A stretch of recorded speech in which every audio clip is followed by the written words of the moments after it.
Міне 36 қатарды тоқып болдым. Енді мұрындарын, көздерін қоямыз. Мұрнын біз 31-ші қатарға қою керекпіз. Қазір 36-ші қатар, міне 36-ші қатар, төмен қарай түсеміз. 36, 35, 34, 33, 32, 31. Осы 31-ші қатарға, тура ортасынан былайынан центрға қоямыз. Мен былай қойып тұрамын да, міне. Примерно осы жерге мұрынды қоямыз. Потом көреміз, тура ортада тұрды ма, тексеріп қарап.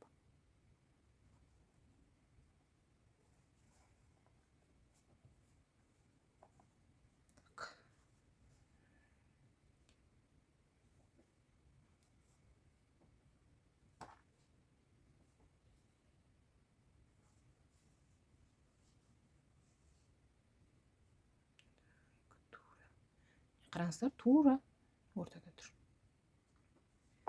Мұрны осы жерге, мұрнын так мына жағынан былай шығарамыз. Шығардық. Тура ортада тұр. Енді артындағы заглушкасын орнатамыз. Так, қисық болып қалмасын, өйткені қисық болып қалса, қайтадан бұрау қиын. Даже бұрай алмай қаласыздар. Сондықтан қайта-қайта тексеріп, түзу тұрды ма солай қойыңыздар. И сосын қараңыздар, артын итеру сәл қиындау болуы мүмкін да. Детский пюре бар ғой, агуша, соның қақпағын мені іш жағымен осылай қойып тұрып. Так, тауыр тексеру аққыз қисық орнатылып кетпесін. Қисық орнатылса сол күйі қалып қалады. Так, түзу болған сияқты. Қатты итереміз.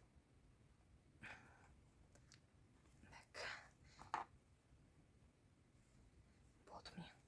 Өйткені қолмен итерген қиындау, сондықтан да мынандай осы қақпақпен артынан итерсеңіздер, қолдарыңызға да қатты ауыр болмайды. Қолдарыңыз ауыр кетпейді. Мұрнын орнаттық. Енді біз көзін орнатамыз. Көздерін 33-ші қатарға орнатамыз. Біз жаңа мына 31 болды ма? Біз қайтадан жоғары жақтан санай салайын. 36, 35, 34, 33. Міне, 33-ші қатар. Осы қатарға орнатамыз. Так. Осы жерден екі көзіміздің арасы 7 столбик без накида болатындай, 6-7 столбик без накида болатындай орнатамыз. Ол үшін мен тура осы көздің жоғары жағынан, мысалы мына бізде біреу болса, міне қараңыздар, біреу тұрды, тура жалғыз өзі.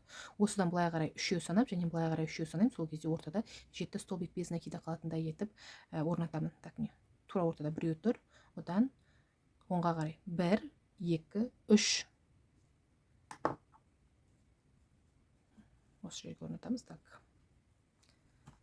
Кіргізіп алайын. И так, на ортада бізде міне осы тұрды. Так, 36, 35, 34, 33. И солға қарай 3. Біреу, екеу, 3. Осы 3-тен кейінгі тұрған бетленің арасына кіргізіп орнатамыз. И көреміз, түзу тұрды ма. Қазір түрі қорқынышты сияқты тұрған шығар, беттеріне утяжка жасаған кезде түрі әдемі болып келісіп кетеді. Бізге самый главный, қараңыздар, бір көзі жоғары, бір көзі төмен тұр, көрдіңіздер ма? Сондықтан осындай қателік болмас үшін, так, мен қай қатарға орнатып жүрмін, мынаны 1, 2, 3, 4, так, 36, 35, 34, 33. Мына жоғары орнатылып кетті.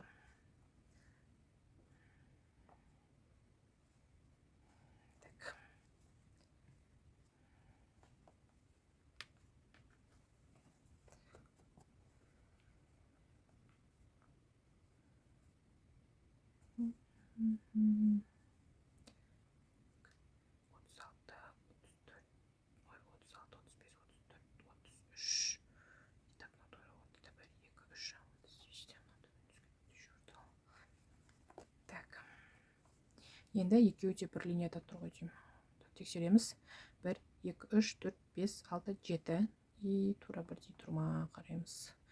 Өйткені бір көз жоғары жақта, бір көз төменде тұрмас үшін жақсылап тексеріп барып орнату керек. Так, менде әлі чота қиланып, бір көзді жоғары тұрған сияқты.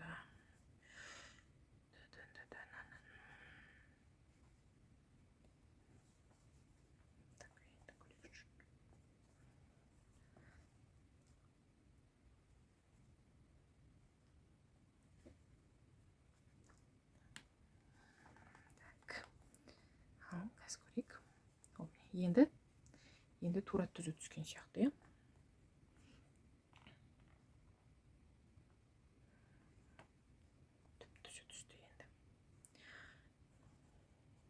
Так. Артынан заглушкаларын орнатамыз.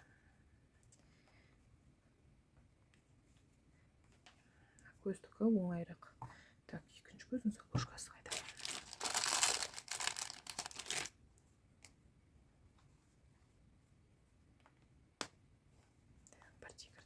Бірдей кірді ма, соңында қараңыздар мына заглушкаларын.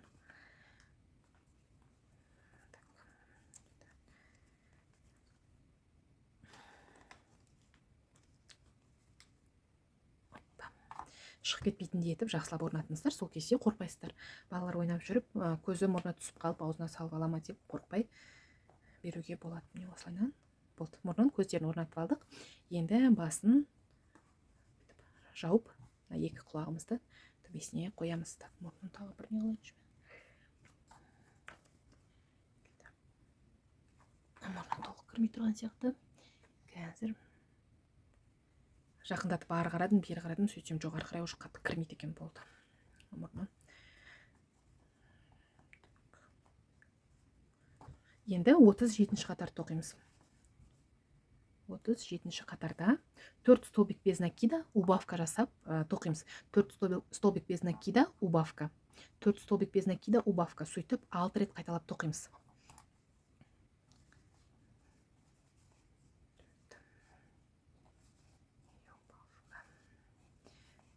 Міне соңғы убавкамызды жасадық. Бізде бұл 37-ші қатарды тоқыдық. 38-ші қатарда 3 столбик без накида убавка жасап, тоже 6 рет қайталап осылай тоқимыз. 3 столбик без накида убавка жасап. 1 2 3 үші тоқыдық. 4-шісін және 5-шісін біз убавка жасаймыз. Біріктірдік.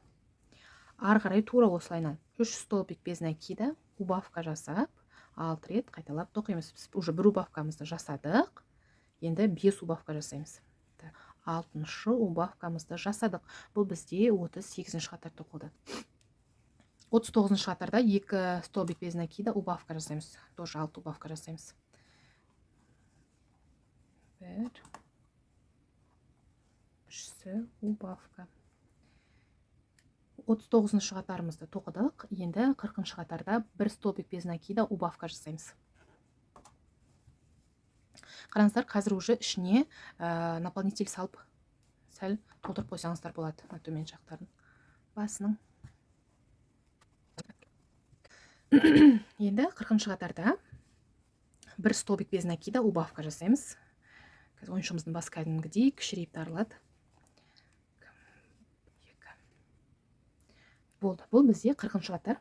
Енді 41-ші қатарда толық убавка жасап, мынаны бүйтіп жабамыз. Кешіріңіздер, көрмей қалма. Толық убавка жасаймыз енді. Ешқандай столбик без накида тоқымаймыз. Ой, кешіріңіздер. Жалғыз столбик без накида тоқымаймыз. Барлығын убавка жасап тоқып шығамыз. Мен қазір ішіне тағы да кішкене не салам, наполнитель салам, өйткені сәл басы бостау болып тұр менде. Бос жерлеріне салдым тағы да наполнителімді. Енді толық убавка жасаймыз. Так.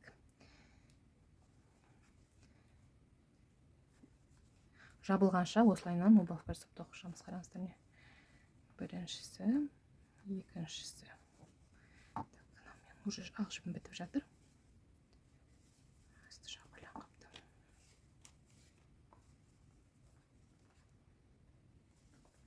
Енді тағы да убавка жасаймыз. 1 2 убавка жасадық. 1 2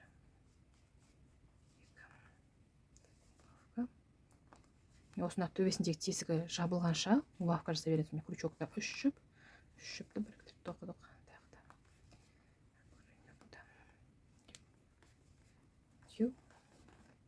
Болды, менде почти төбесі жабылды. Міне. Енді жібін сәл ұзындау қиып алам.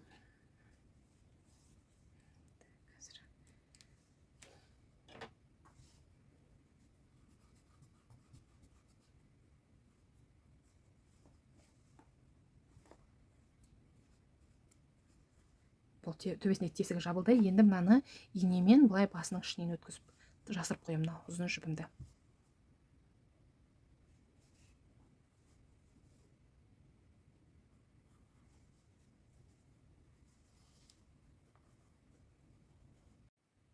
Құлақтарын тікпес бұрын енді утяжка жасаймыз. Жібімізді инемізге өткізіп аламыз да мына бетін тартамыз әдемі формаға келу үшін. Ол үшін мына асты жағынан кіргізесіздер и көзінің мына жанынан шығарасыздар.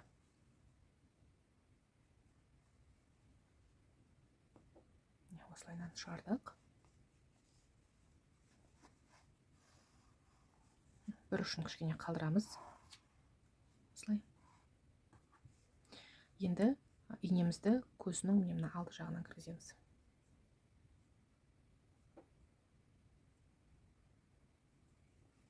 Сөйтіп қарама-қарсы беттен екінші көзінің жанынан шығарамыз.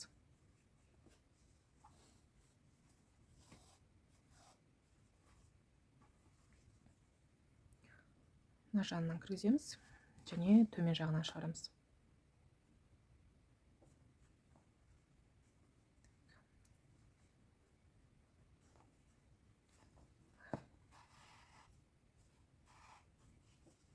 Бір тартқаннан беттеріңіз әдемі тартылмаса, бір-екі рет қайталап осылай тартуға болады.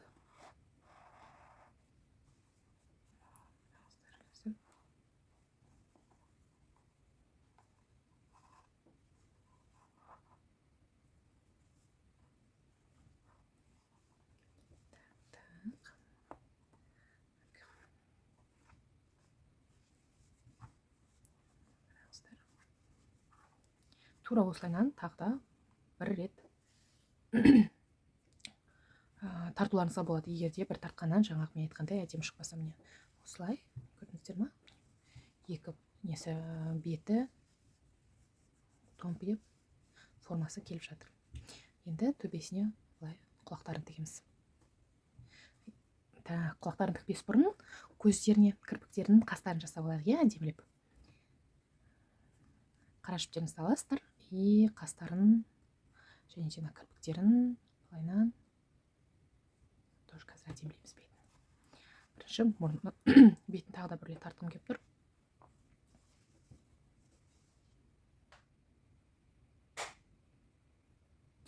Бетін тартып алдым әдемілеп, енді кірпіктерін, қастарын жасаймын.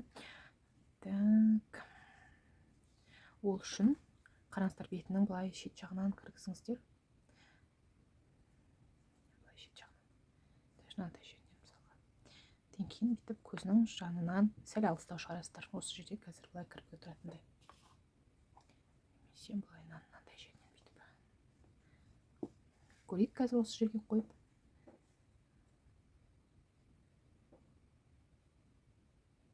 Көздің мынандай шетіне келесі жағынан да қойып бүйтіп.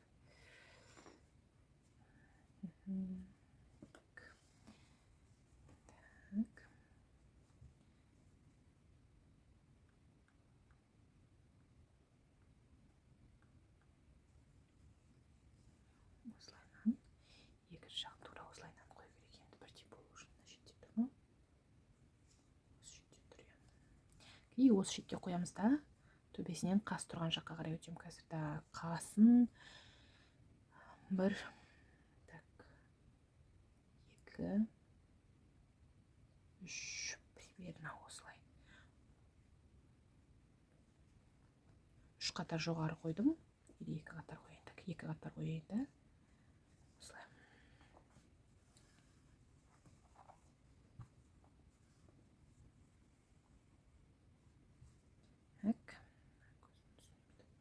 Мына ақырын мына көзінің үстіне қарай суперлеймен білдіртпей жабыстырып қоясыздар. Бері қарай бүйтіп алынып шығып кетпес үшін. Бір капля тамыза салып жабыстыра саласыздар өстіп көзінің жоғары жағына.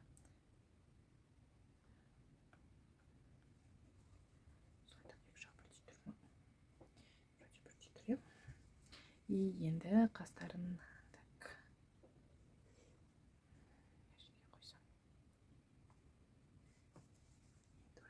келесі көздің жоғары жағынан келесі көздің жоғары жағынан төмен осы жеріне шығамын. Бүйтіп былайынан осы жерден болады ғой. И бір-біріне параллельно тұратындай етіп жасаңыздар.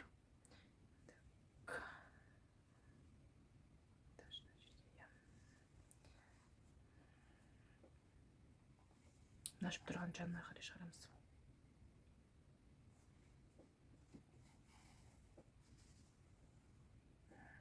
Бірдей болды ма?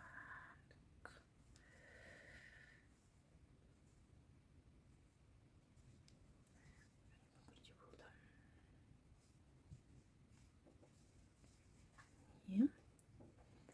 Түрі кіріп әдемі болып келе жатыр, кәдімгідей.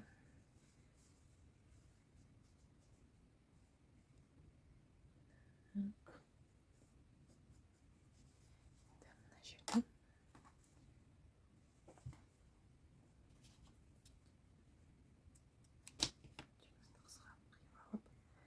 бір рет түйіндеп байлап, бір рет қана байлаңыздар да, ішіне қарай жасырыңыздар. Төмен жағына қарай. Мен мысалы қолтығын қазір асты жағына шығарғым келіп тұр.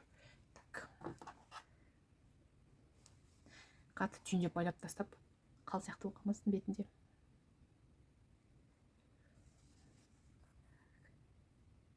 Тура осы түбінен бетпішке қарай алып кетуге тырысамыз. Төмен қарай көрінбейтіндей етіп.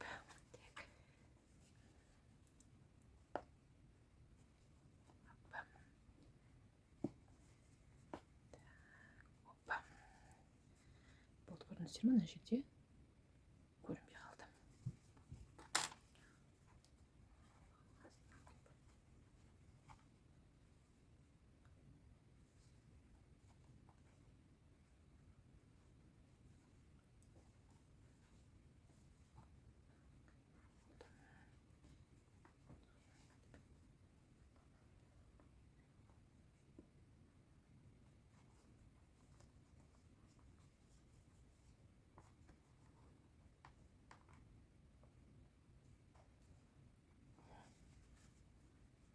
Осылай ішіне жасырып қоямыз.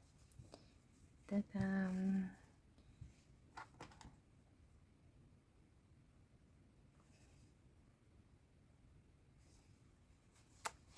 Қазір құлағын қоямыз. Вообще милашка болады, қараңыздар.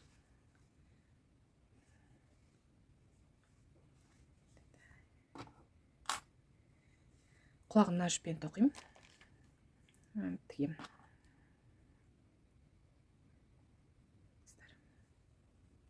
Негізі мына жіппен тіксеңіздер болады. Тура осы жерге, осы жіптің өзімен де.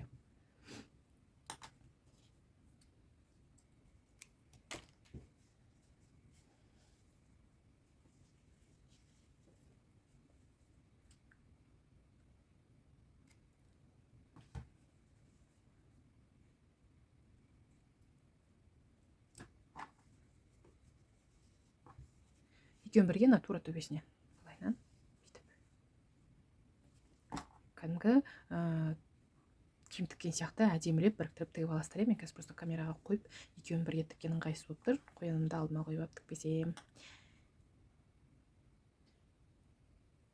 Құлағын тігіп алдым. Енді құйрығы. Қараңыздар құлағы. Былай хвостигін сосын қалдырған жіптің өзімен тіге саламын.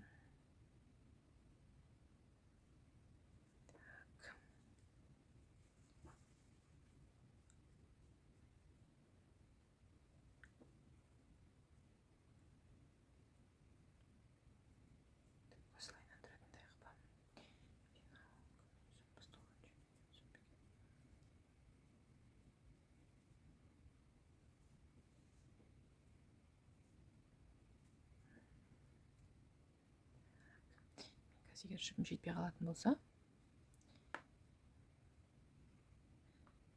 мынау кәдімгі осы жіппен жалғастырып тіге саламын. Өйткені құйрығында аз-ақ жіп қалдырған екем. Осылай.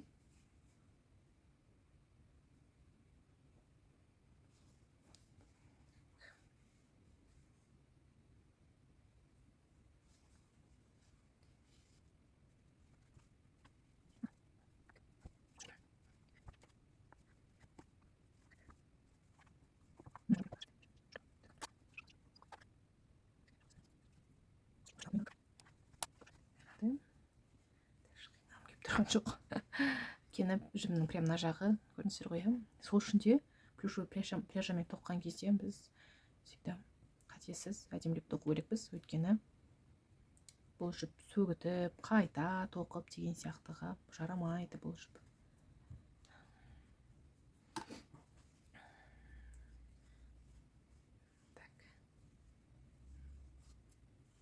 Құйрығын тігіп алдық. Енді комбинезон тоқимыз. Комбинезон мына жоғары жағын және иығынан бүйтіп басылып тұратын жерін тоқимыз. Көк жіптеріңізді дайындаңыздар. Қараңыздар, біз мына жерде 17-ші қатарда қарасаңыздар, задний стенкасынан тоқыдық та, передний стенкалары былай бос қалған. Осы жерден қазір 6 столбик без накида тоқимыз. Міне біреу, 2, 3, 4, 5, 6 қалған екен.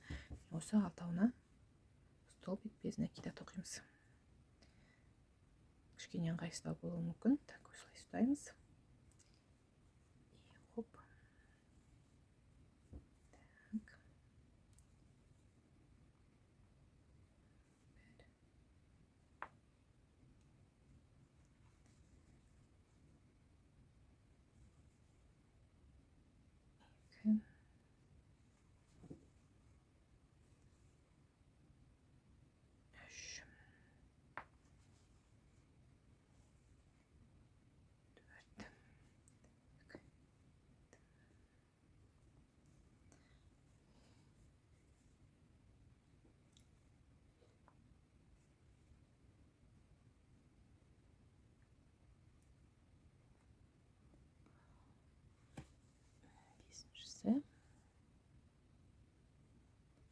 И соңғы бізде 6-шысы. Так.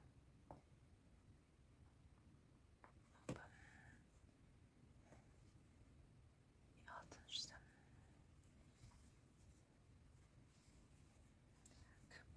Просто немді былай теріс айналдырып аламын да. Осы жерге бір воздушный петля тоқыдым. И айналдырып керісінше тоқимыз.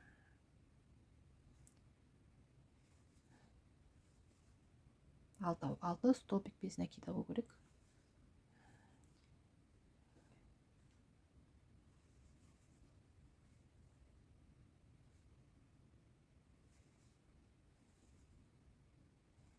Так, бір воздушный петля тоқыдық и айналдырамыз. Осылай 4 қатар тоқимыз. Біреу тоқыдық, 2 тоқыдық.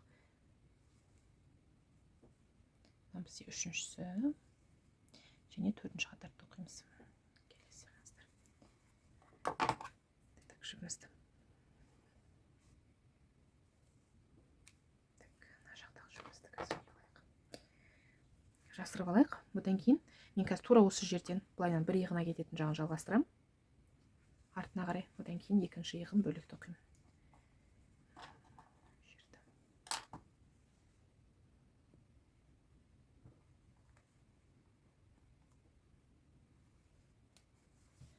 Осылай.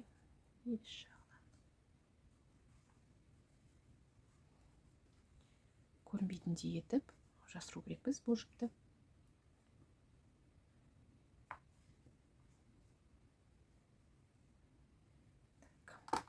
Болды, жасырып қойдым.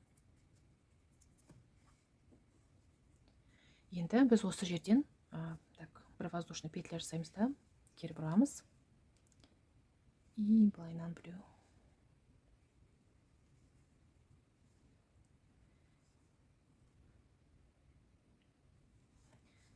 Сондықтан воздушный петля.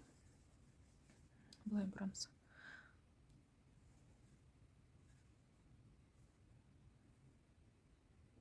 Воздушный петля тоқимыз и кері айналдырамыз.